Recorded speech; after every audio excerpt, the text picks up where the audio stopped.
One of the questions I hear from companies who are either reviewing their existing SolarWinds environment or evaluating it as a new product is how to lock it down.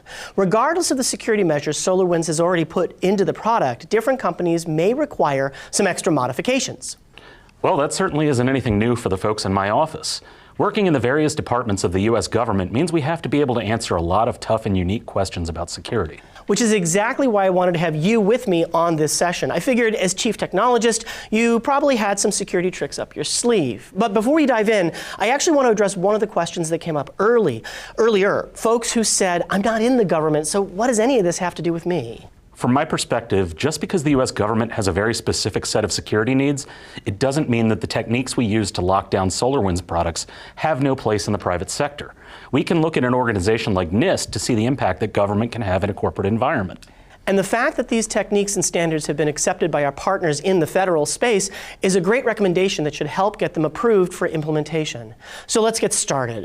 First, let's do some introductions. I'm Head Geek, Leon Adato. I'm Paul Parker, and as Leon mentioned, I'm Chief Technologist for SolarWinds Federal and National Government.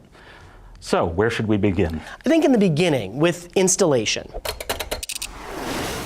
So one of the first things with the installation I'd like to mention is that most of the folks who use SolarWinds are used to, downloading it and then running the installer, and all of a sudden it's pulling more bits on, from online, so that an internet connection is really sort of necessary. But that's not really the case, right? We have an offline installer capability. Correct. We have an offline installer, and specifically for common criteria, you have to use the offline installer. For either one of these two methods, the reason we provided this was because the federal government doesn't always have connections to the internet. And actually, a lot of our non-federal, our private sector users also, banks and hospitals often have, a data center that is separate, or at least heavily firewalled away.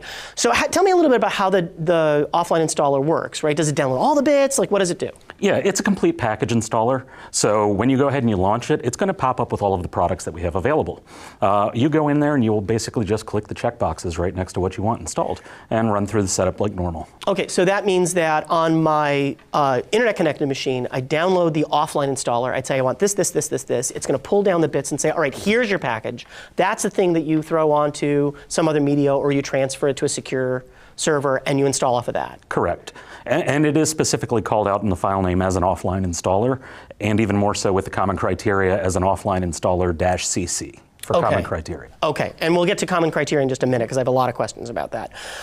Meanwhile, after we've got the install running, I think the very next thing that you want to do, and I'm going to show it here, is that guest account. You want to make sure that you disable the guest account. Actually, Leon, we recently changed that. With one of our current releases, the guest account's now disabled by default as a more secure behavior. Okay, so admittedly, I have a long-standing dev environment from when I started here, and I've just been upgrading it and giving it a lot of tender loving care and stuff like that. So what you're saying is that new installers, that's just automatically gone. I don't have to worry about it. Correct. Okay. I would hope that for everybody who's already got it installed today that they disabled that guest account already. You did disable the guest account, didn't you? Yes, yes you did. But otherwise, for anybody who's installing it new from this point on, then it's taken care of for them, and you have to explicitly go in and allow that to be turned on if you make that decision. Okay, great. So that takes care of sort of the installation and stuff, but I'm just curious. You mentioned this common criteria. For those of us who are in the private sector space, we may never have heard about that. So what is that? Why should I care? So common criteria is a set of international standards. A number of different countries and national governments have accepted each other and basically granting reciprocity that this is a secured platform that met the validation standards. It's very large in the federal spaces. And what that does is when you install the common criteria version of our software, it installs with a number of security locks already in place for you. So think of it as a hardened version of the Orion platform. Okay, so similar to what we did with the guest account, apparently, we're putting in some other tweaks and things like that. So it's not just for federal government, though. Anybody can download the common criteria. Anybody can run it. It's not like you have to use the secret handshake to get it or anything like that. No, it's publicly available for anybody who wants it. Okay. As a matter of fact, we even have it listed, and quick search on the internet will bring it right up for you and tell you all the instructions for it. Fantastic. All right, so if you're in an environment that requires a little bit higher level of security, and we have it all documented, what kind of changes that's made, we'll have that in the show notes. You may want to take a look at that as another option just to get you a little bit further into the security thing.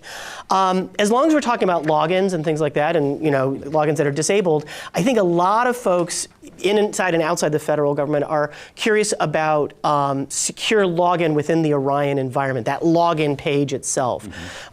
So what are some ways that we can secure the environment as far as the login goes? What are some options that people have for them? Well, first thing I'd recommend is we go to Active Directory logins. Okay. Active Directory integration is very common among our customer base. It does meet most people's security because it provides a certain level of roles-based access controls. Okay, so for single sign-on, it's like, when you're looking for a car, the cheapest car you can buy is the one you already own. So the cheapest single sign-on you have is the one you're probably already running, meaning Active Directory, right? So you might not have to look any further than your own backyard. Correct. Okay. What are some other options? Folks say, nope, that's not enough. I need some more. So a lot of the customers also require multi-factor authentication. Okay. For that, we support Common Access Cards, or CAC, as it's commonly referred to. We have all of that documented and published on THWAC. You can go and find out exactly how to configure your system to accept those.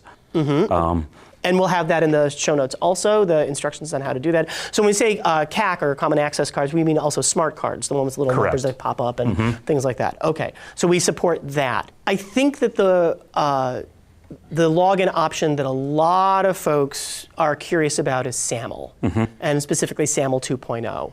So what are our thoughts right now about SAML 2.0? SAML is extremely useful. Something that we're very much interested in. If you go and you look at the What We're Working On page, you're going to find that it's listed, and I would definitely pay attention and stay tuned. Okay, right. We have heard loud and clear that our user community is interested in using SAML 2.0 techniques, and we understand. And like you said, it's on the What We're Working On Now list, so you know that we're trying really hard. Another option, now this is sort of forward-looking, right? Yes. I think that the World Wide Web Consortium has announced that they have their own little thing coming, right? Correct. That's actually being referred to as FIDO2. But this is a new way of passing authentication through to the browser without actually having to authenticate in the browser. The standards have been released. It's already had a press release come out. I think it's going to be really interesting for a lot of software developers. Okay. That's not a SolarWinds specific thing. That's just, as we're as interested security people looking at it, it's like, wow, that could really make some interesting changes and things. And we're keeping an eye on it, and we're just letting everyone out there know that it's something that they might want to get more information on. Yeah, if nothing else, go and read and make yourself aware of what's out there. Right. It's worth looking at. It's being done through a client to authenticator protocol. Or CTAP is what they're referring to it as. Okay, all right, fantastic. So again, we'll have some links in the show notes to whatever the latest information is on that. I think after listening to all this, though, we'll say we've got Active Directory, we've got CAC or smart cards, we have some very interesting ideas and thoughts about SAML. However, this consortium, the FIDO2 thing turns out, there's some interesting things. But I think that, especially for our private sector users, they're going to say, "Oh, well, I better up my security stuff." Help me understand from the federal government standpoint, where do they stand with using these different single sign-on options? It really kind of depends from an agency to agency perspective. We do get general guidance on what needs to come out, how it needs to be done, what needs to be implemented. Some environments are obviously much more secure than others. But security is a posture and not a technology. So it's constantly evolving. Very much like the technology, but we have to be able to take advantage of these advances as they come along.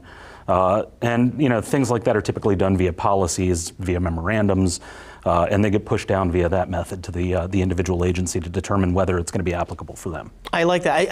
I think that Destiny would also agree that security is not a box of stuff that you sprinkle on there, that it is more a set of habits that you develop. I think what's also interesting when I was looking at some of the breakdowns is that a lot of our federal folks customers in our federal space are using Active Directory, and that's enough. You mentioned it earlier. Active Directory is a fantastic LDAP tool. It has a lot of built-in security mechanisms, and if you configure it right, then for the most part, it just works for you. Okay, so if you're feeling a little security panic, again, take a look at Active Directory. It may give you all the single sign-on you need, and then if you need something extra, a little bit more, again, some of our Department of Defense partners, they're the ones who might have gone in that direction. You've still got that as an option too. Yeah, I tell people all the time, make purposeful decisions. Don't do it because you thought, you know what, hey, let's do it. Have a reason to do it. Have something to back up why you did it. Understand your environment and what you're getting yourself into. Fantastic. I think that's good rules overall, but definitely for any security choices that you make. Going back to your login account, after we get through the login, going back to the actual accounts. Yes, I know the guest account is disabled, but I want to take a look at some of the built-in account security features. The first one is just all the different levels of granularity that we have. So here I am in the Manage Accounts screen. If I go in and edit this Test Leon account, there is a variety of options that you can give individual users to make sure that they can only get to the things that they want. For example, do you want them to have node management rights or not? Can they add, remove, or edit a node? It depends. It depends on your group, right? We've also added, allow map management rights. Can you change the automated maps that are in the system? Same thing for reports. Since we've added the web-based reporting, people want to create their own reports. Well, some people should have that ability, some shouldn't. So you can do that. And then also, can they manage alerts? Can they customize views on the page? And so on and so forth. I'm not going to go through every single item. The point I want to make is that simply within the SolarWinds account management tools themselves, you have a really fine level of granularity and roles you can set up for different people. We know that not all two admins are created alike, so need to have different permissions for their different abilities. Exactly. Now, that leads, however, to another problem that I think a lot of folks fall into, which is that now they have 200 accounts that they feel like they have to manage because they have different people from, my network team and my server team and my storage team, and now I have to put each of their own accounts in. Again, I started off sort of on the wrong way. I was going to say, do you think we have a way to fix that? I think we might. Here I've got that Test Leon, and you can imagine how that's going to snowball. But we've got this tab that says Groups, which takes us back to our conversation about Active Directory and the best security tool you have. It might be in your own backyard. Here I've added some of the just the default security groups that are on my test server as examples. But anybody who's a member of these groups will now have the permissions that I assign the group. Even if I create the user account and put it in that AD group later, as soon as they log in, Orion is going to determine that they're part of that group and give them those permissions. So it reads in the Active Directory security token and identifies what access, and then compares that against Orion and says, here's your level. Exactly. That's exactly it. Of course, that leads to the next big dilemma, especially for power users, which is I'm in I'm in the administrators group, I'm also in the power users group, and of course I'm also in the users group. So we get a lot of questions from folks saying, well, which permissions do they have? How am I going to know which one? Is it a mix of them? Like, what is it? So how do you do that? The nice part is it's really simple. Whichever one the user matches first, that's what they get. That actually caused me a lot of frustration initially. Is that, no, I want to do the old Novell style directory of I want the mixed permissions and I want to have a whole calculation of it's plus this and it's minus that. No. It's like ACL rules. Okay. So you want to order them with the most permissible to the least permissible. Correct. The one that has, the most the biggest permissions at the top, and basically your refuse all at the bottom, which would be users if you're going to use that group. No, that would be management. Fair enough. Okay, good. He said it, not me, okay? The other thing I want to point out is that there's a way to manage these rights instead of having to click in. Even when you have groups, you can end up with a bunch of them. There's another screen. If you go to All Settings, then there's the Account List. And once you've added a group, or a user account, or created your own individual account. Once you've done that, you can come to this screen and you can actually check off elements. So if I realize that the power users also need to have disabling account actions, let's say, or whatever. I'm just making this up. I can simply check that off from here. I don't have to go out and go in and keep changing these rights. So that's an easier way if you have to do a lot of adjustments all in one place. Okay, so our administrators can find this under the admin accounts and then account list. Yeah, exactly. Wonderful. And one of the things you mentioned earlier about tying your AD groups is that if somebody leaves the company or if they suddenly change roles or whatever, you don't have to remember, well, how many of the logins did I create for them, right? Yeah, I mean, there's a lot of push around account rights management, or ARM, it's typically referred to as. But when somebody comes in or when somebody leaves, how do I get them their permissions? Or how do I revoke those permissions? Using an Active Directory account is a really good way to start. It just allows us to be a little bit more secure. So if that account got disabled, intentionally or unintentionally, they will then be restricted from doing anything inside Orion. Exactly. So yeah, so you, as the monitoring engineer, the person in charge of managing this, you don't have to take on the burden of user management also. Correct. So I won't necessarily always know when a network engineer gets hired or fired, but I will know that when he gets fired, once the process says turn off his Active Directory account, he can no longer go in and manage those same switches and routers, and he's no longer a threat to the enterprise. Right, and when somebody is promoted, or when somebody moves from one remote site to another, if I'm using remote sites, again, I'm not in the daily grind of making sure that they have or don't have the permissions they need. Correct, because of the Active Directory group, right? Right. If they go from engineering to accounting, they're going to be taken out of the engineering groups, so they're going to lose access to those permissions that are defined in Orion for that security group. Exactly. So that starts the conversation about compliance. And I think that SolarWinds tools have a lot of things to say about compliance. We've talked about it a lot in the past. I just want to take a quick walk around the ones that really touch up against the federal space, but things that the private sector can benefit from the work we've put into making sure that the federal space is comfortable and likes what we're doing. Okay. The first one is in NCM. Compliance policy reports. So you go to your dashboard, you go to configs, over to compliance, and this is where you end up. And the one that I want to look at, I mean, obviously we've got Cisco reports and HIPAA and Sarbanes-Oxley and all of those, but the DISA-STIG reports I think is where our federal viewers and the things that non-federal users benefit from. Yep, and in English for all of the rest of the corporate citizens watching this, DISA is the Defense Information Systems Agency, and this is their secure technical implementation guides. So this is basically a guideline that says, here's how we think things should be configured to meet our security requirements. Got it.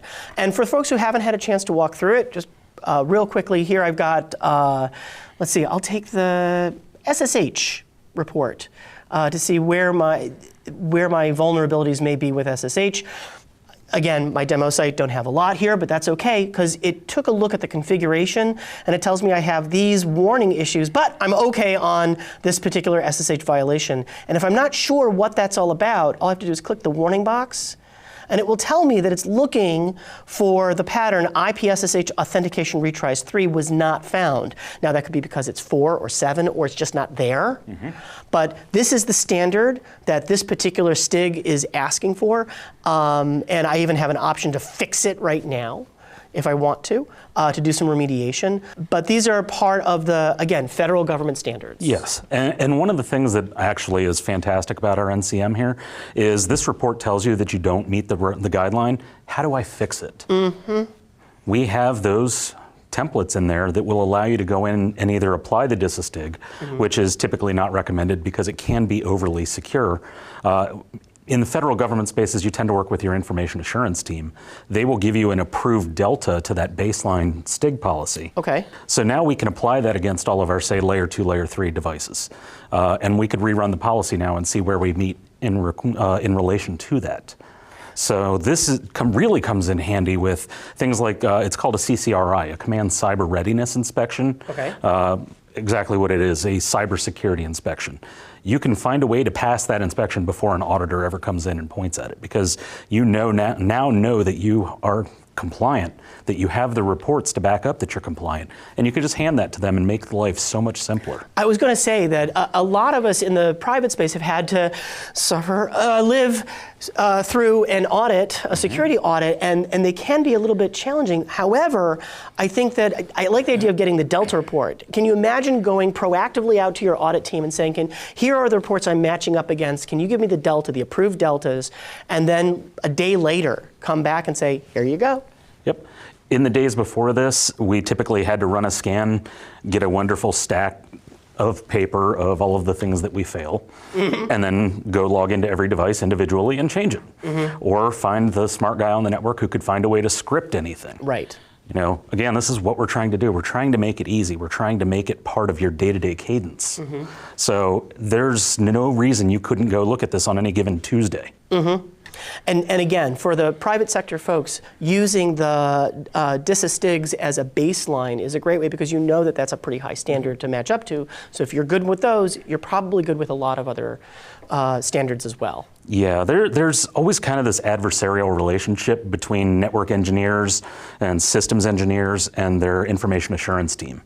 With, you know what, that's stupid, I don't want that setting. Or I don't understand why they're telling me to do this. This is a pain, and I just don't want to do it, and yeah. Yeah, and it's understanding the and respecting the roles and saying, look, they're tasked with making sure the environment is secure. And many times we don't want to figure out what we need to do to make that environment secure. So we try to manage to the checkbox instead of understanding specifically what we need to look for, why it functions and acts the way it does, and then be able to explain it to somebody. Right. Now, that goes for the compliance in your configurations. However, there's another aspect that I think that IT practitioners understand, but it's also a really big workload, and that is the actual security vulnerabilities inherent in a device. And so NCM also has a report on vulnerabilities, security vulnerabilities. And we use a particular database for that. So I want to look at the vulnerabilities for each node potential. I want to see what my potential risks are. And here is a list of, on this particular device, this C3725, here are all the potential ones. Now, not only is it the problem, but I have a link to where it, where it's listed and more information about it. Now, like I said, this is coming from a particular database, the NIST database. Tell me a little bit more about what that's all about. Yeah, I mean, this is the National Institute of Standards and Technology. So as technology practitioners, we get a lot of the things directly from NIST as their recommendations and guidelines.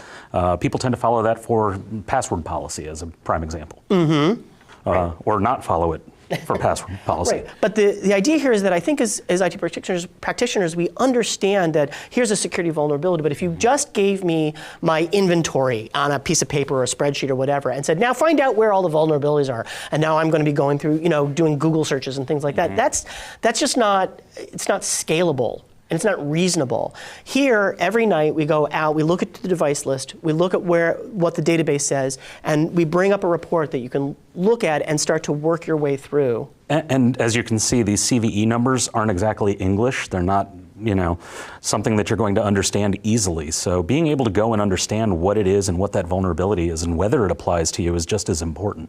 Right, and here's one of the vulnerabilities. So again, we give you a summary of what's going on. You can then change the state to say whether it's potential, confirmed, how you and your organization are going to choose to treat that. You can say, I've got a waiver on that one, and it won't tell you about it anymore, and so on and so forth. When we talk about patching, that naturally leads me to think about our other tool, Patch Manager. So, nothing earth-shattering about that. We help you patch and upgrade and roll out software to your organization. How does that, in your mind, fit into the compliance space, per se? Patch management is huge for starters. I mean, if you look at a lot of the most recent exploits, vulnerabilities, public disclosures, things of that nature, it really comes down to not following proper patch management procedures. Right. It doesn't do you a whole lot of good if you just invested $50 million in the latest advanced cybersecurity tools and you forgot to install an Adobe patch. Yeah. Yeah, exactly. So it's interesting. We just did lab episode 64, I think.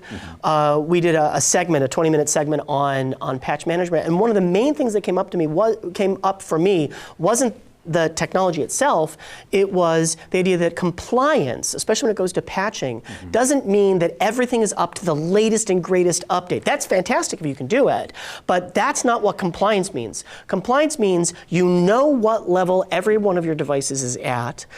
You can tell when they failed a patch, when and why, and for things that have an exception, you know which ones have the exception and again why, and when that exception is no longer valid, you can now go back and remediate it. And Patch Manager gives you the ability to set rule-based exceptions. If you find on a particular machine that it's this version of the operating system with these files present and, then please don't roll out the patch that's going to break it because it's one of our mission-critical applications and we have a 3-month plan to remediate, but don't do it now because business will stop. So we don't test in production? That is typically not what we would advise for people to do. Yeah, so a really good patch management strategy where you maybe get the latest patches from your vendors, test them in a lab environment, determine that they're actually applicable and don't affect your assets before you roll them out enterprise-wide. Right, testing. We do have a button. It is meant to be sarcastic. Production is the same as testing except with more screaming. That is not really the way that we want to have people run things. Okay, so that takes us through patch. Of course, I would be remiss if I didn't mention LEM. LEM is a wonderful SIEM, compliance and audit and security tool for us, and it certainly checks a lot of boxes. What are some of the use cases that you've seen in the Fed space for LEM? Because I know that when we talk to folks at user groups and conventions, they say, yeah, I have LEM. I installed it because my audit team really wanted it. And I'm having trouble figuring out where to go next. So maybe our federal space can help offer some insight into where to go next with it. Yeah, I mean, Log and Event Manager is an absolutely fantastic tool. SIM solutions as a whole are very important in an environment. You've got a lot of great vendors that are out there. But what ends up typically happening is the guys that are managing the network and the computers aren't necessarily the team that's responsible for the SIM. So you're sending all of your logs off into a system, but you're not necessarily getting the value out of those logs. Where a lot of times I'll recommend folks introduce Log and Event Manager into their environment is in that situation because it is relatively small, fairly simple, but it'll help you get the value out of that. You can then go in and do things like deduplication of your logs. You can do data normalization of everything.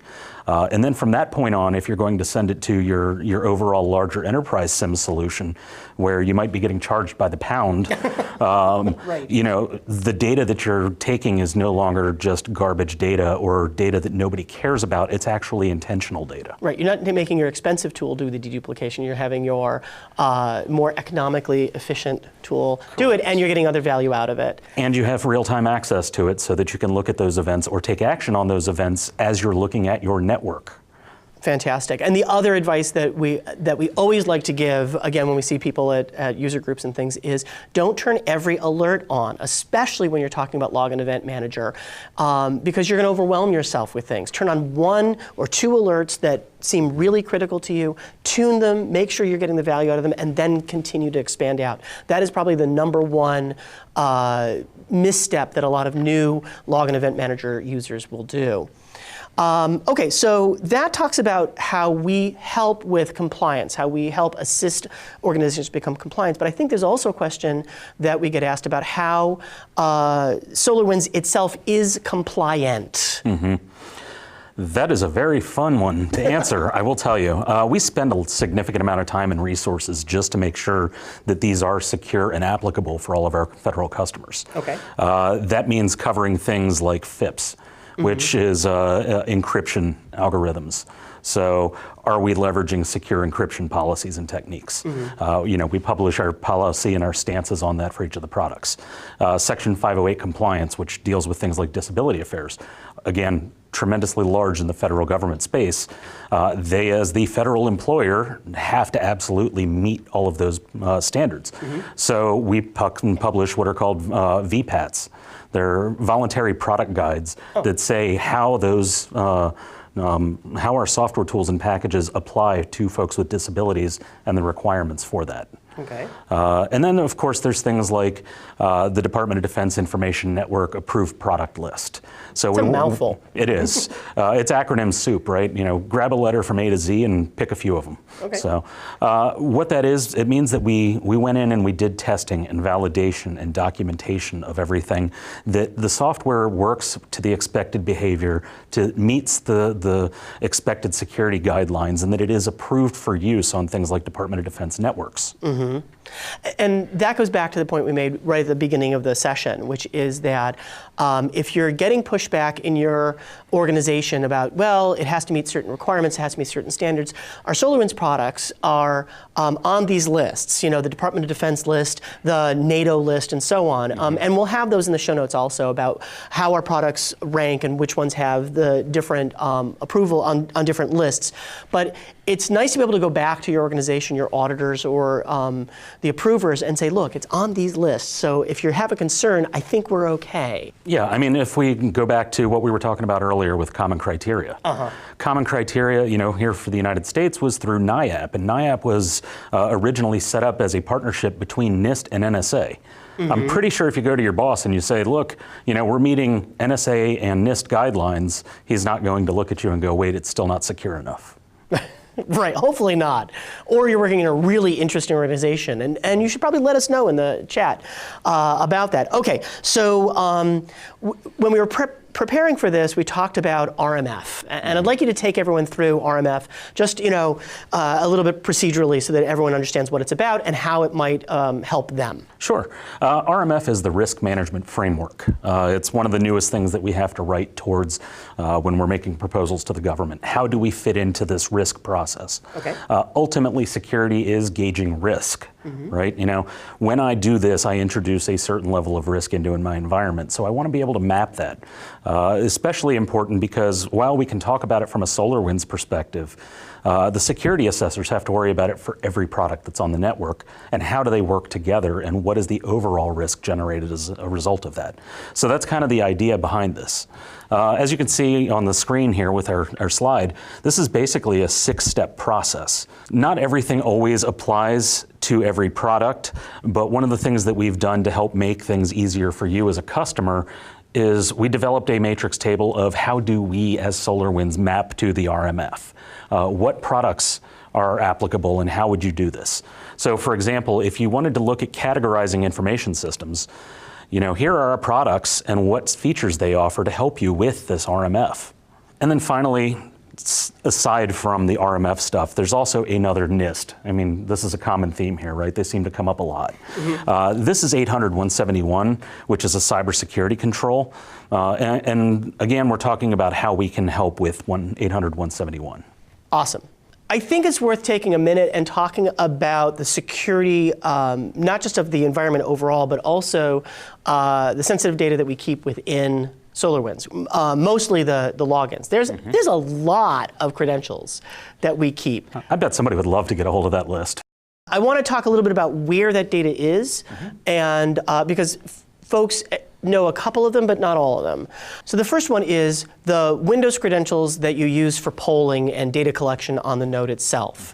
These you get from the main all settings screen, just credentials, and there you go. This is the one that people know about. But there's another place for another set of Windows login credentials, and that's if you have SAM and you're running templates under a specific account. Those you find under the SAM settings and the credentials library. So they're both Windows accounts, but they're used for two different purposes within the system. So you need to know they both exist and not to look for one in the wrong place. Then there's also SNMP credentials. Here you can get to the SNMP version 3 credentials. We store those. We also have connection profiles. This is specifically for NCM, where it is the thing that is used to connect up to a router or a switch, and what the login is, and what the password is, and if it uses AAA authentication, and so on and so forth. It's got that stuff. That is for the login of the router. But then you also can configure in NCM users who are able to use those credentials. So you can have an NCM login for an engineer, that's this, and when they run or execute commands, they would use one of these credentials to connect to the device itself. So they're not using their own personal credentials. And those are all within the database in different places. And the point I want to make, I said it earlier, is that they're all stored in the database with the same level of security. We keep it all in there nice and clean so that nobody can just dumpster dive through the table and get any of those. Okay, wonderful. I mean, one of the things I know that I would recommend that we tell our customers is that they should work with their Active Directory team when they're requesting accounts, or their network team when they request accounts. We always want to go with a least privileged access model. Right. So in this event that we're asking for WMI credentials, it really should be restricted on the network to WMI only.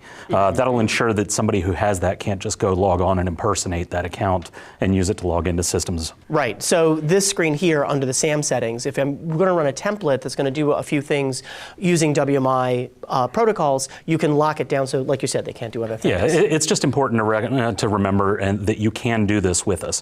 We will publish guidelines, and we have published guidelines around the minimum set of permissions that are required for this to function properly. Well, okay, and since you mentioned, we talked about WMI, and you also mentioned minimum credentials, that takes us to talk about portocalypse, or port apocalypse. This is the name of a alter ego authored page that is now famous or infamous that talks all about WMI and how it works and how you can get around it. And by that I mean that WMI is sort of notorious in security circles because it uses every port from 1024 to 65,535. Yeah, 65,535. Randomly. In the middle of the conversation. It's not like it picks one and sticks with it. It just flips through all the way through. So WMI is a little bit of a trick there. And this article here on THWAC goes through how WMI operates, how it handshakes, when it picks other ports, and so on and so forth. But apparently when we were prepping for this, you said it's not just WMI. I thought RPC was like 135.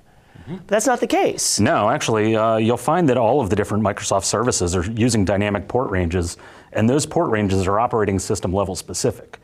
So you would have to look at, is this 2008 versus 2012 versus 2016 to ensure that you're actually going to allow the proper port range. Right, and that's something that people run into because some versions of Windows will use RPC will use random ports from 1024 to 5000.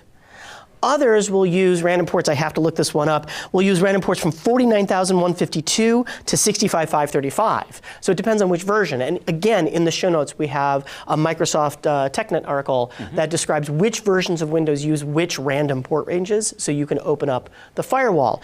And here in the port apocalypse, it talks about something interesting. It tells you how to lock down WMI to just 1 or 2 or 3 ports if you want to, right? That can be done.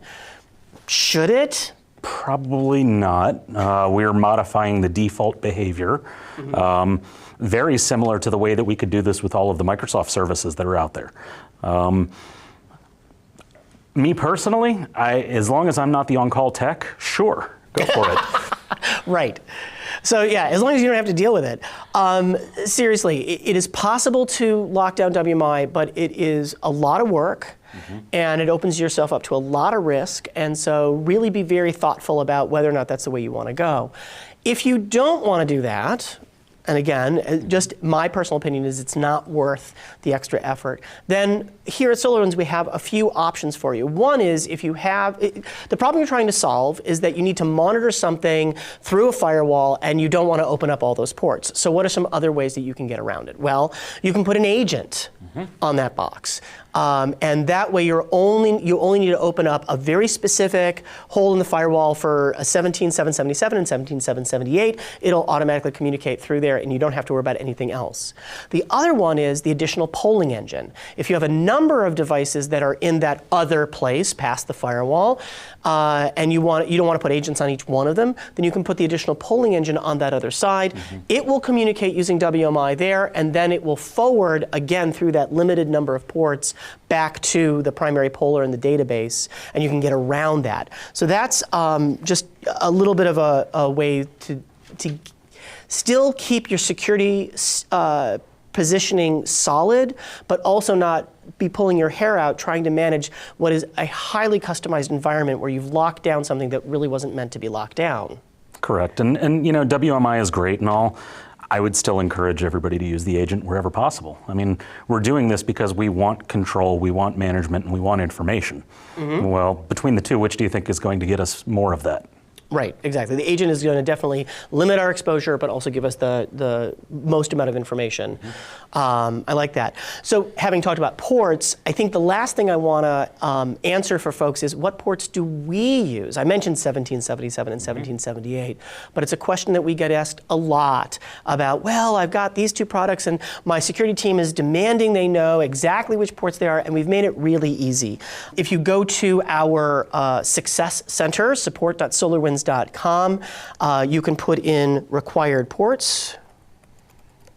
Which I definitely will, because I can promise you this isn't anything that I'm going to be able to memorize overnight. No, it's a long list. In the very first item, port requirements here, for each of our products, as you scroll down, you can see that we've listed out which port is necessary for not only the product, but also the service, the subcomponent within the product. Again, this is a question that when folks are first implementing a SolarWinds solution, the security team and the audit team is obviously very interested in making sure that they keep everything solid.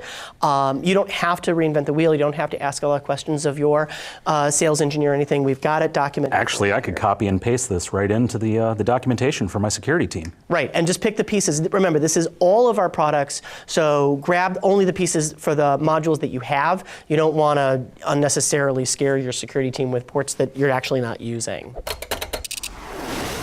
We've covered a lot of ground, but it seems like there's still more we could be talking about. There's always more in my experience. With so many of our federal customers, the best approach is to pick a small number of achievable goals, execute well, use those lessons learned, and move on to the next big task. So I think what you're saying is that this is enough for one session? If people want to hear more, there's always next year, right? Fair enough. So on behalf of THWAC Camp 2018, I'm Leon Adato. And I'm Paul Parker. Thanks for watching.